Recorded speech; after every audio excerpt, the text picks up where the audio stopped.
मोर क्षमतार आवश्यकता नहीं। मोर क्षमता पाई मु मोर पीआरआई मेंबर भाई भौणी को असुविधा पकाइबी नहीं। समस्त को नमस्कार।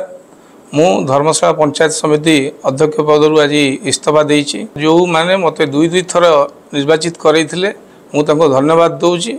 मते जो मो टाइम पीरियड मध्य धर्मशाला सबु बेले राज्य रे हो आम जिल्ला रे हो सबु बेले एक हेकि आसीछि।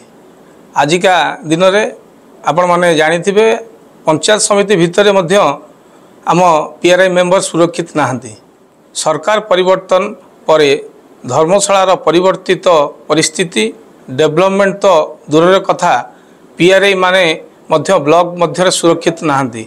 जार विजुअल आपण माने आगुरु देखिथिबे निश्चिंत। मोर क्षमतार आवश्यकता नहीं। मोर क्षमता पाई मु मोर पीआरआई मेंबर भाई भौणी को असुविधा पकाइबी नहीं।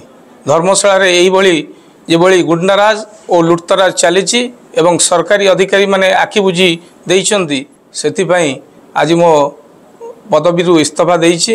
एवं आपण माने जानिछंती विगत दिन रे 2017 रु आज पर्यंत कार्यकाल समय रे सबु बेले 1-2 पोजीशन रे थाओ।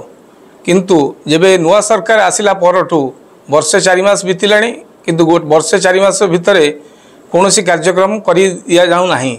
आपण जानिले आश्चर्य हेबे गोटे गोटे पंचायत रे पीओ को गोटे मासरे 2 थरु 3 थर बदली करा जाउछि।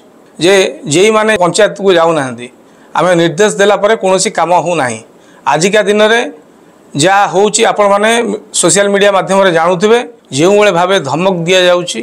कोउठी घरे पसी माड़ मारिबा हेउ जीवन रे मारिदबा धमक हो कार घर भांगी दबा हो कोउठी माँ पुअर झगड़ा तो कोउठी बापा और पुअर कोउठी स्वामी स्त्री तो आउ कोउठी चाकरी नेबार बा बदली करिवार धमक कहार बेपार और ठिकादार बंद करिवार धमक मु केबे चाहिबी नाही कि मो पाई मो पदवी पाई आम पीआरआई मेंबर भाई भौणी मानक तांको परिवार क्षति घटुची।